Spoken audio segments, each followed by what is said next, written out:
O momento político que antecedeu o dia 4 de abril de 1964, dia em que o Congresso Nacional declarou vago o cargo de presidente da República, porque o nosso presidente João Goulart fugiu do país, não era nada tranquilo.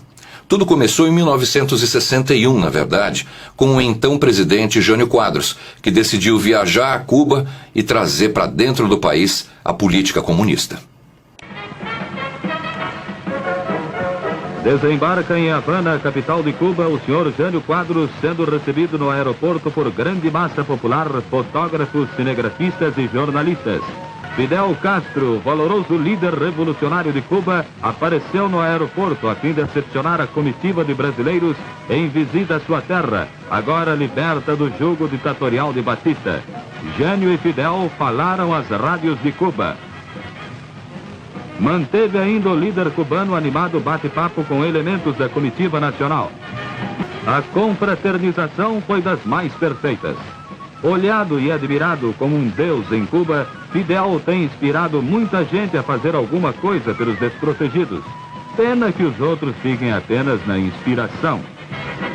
Em seguida, Jânio Quadros decidiu condecorar o comunista Che Guevara com a mais alta comenda do governo brasileiro: a Gran Cruz da Ordem Nacional do Cruzeiro do Sul, declarando que o comunismo estava realmente se fixando em terras brasileiras. O Partido Comunista do Brasil havia fechado parceria com o governo de Fidel Castro para que tropas revolucionárias brasileiras fossem treinadas pelo Exército Revolucionário Cubano. Demonstrações claras de que o Brasil viria a se tornar um país comunista e ditatorial como Cuba. A sociedade reagiu imediatamente. Jânio renunciou uma semana depois. Em seguida, uma série de acontecimentos tornou a sociedade brasileira refém. Era realmente escrava de atos de corrupção, ações governamentais impopulares e desgoverno completo. Junto disso, crescia no Brasil um movimento revolucionário sem precedentes.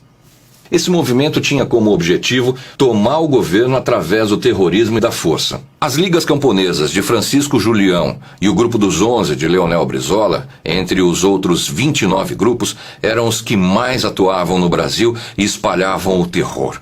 Eles invadiam propriedades, destruíam tudo que tinha, roubavam o que podia ser roubado e quem se opunha a eles morria. Aqui a gente já consegue traçar um paralelo entre o que aconteceu no passado e o que acontece hoje. Nós temos um governo reeleito, seu partido mergulhado em corrupção, em denúncias para todos os lados, todo dia praticamente tem alguma coisa nova, e que sustenta um grupo ou apoia um grupo paramilitar, que é o Movimento dos Trabalhadores Sem Terra, o MST. Logo que Jânio Quadros renunciou, quem assumiu o cargo de presidente da República foi um deputado chamado Ranieri Mazzilli. Em seguida, ele transferiu o governo brasileiro para uma junta militar. Então chegava ao poder o presidente Castelo Branco, dando início ao período de governo dos presidentes militares no Brasil. Com o presidente Castelo Branco no poder e os militares donos da situação, restou aos comunistas, ou pelo menos parte deles, se exilar, sair do país. Muitos foram para o Uruguai. Até esse ponto, a sociedade brasileira não tinha nenhum tipo de problema com o governo militar. Tudo começou assim que os grupos terroristas que se viram incapazes de sobreviver resolveram explodir ações terroristas por todo o país. Assaltos, sequestros de embaixadores, assassinatos, assaltos a quartéis, entre outros crimes. Em nada esses chamados heróis lutaram para libertar o Brasil. Nada disso. O que eles queriam era tomar o poder e implantar no Brasil o comunismo.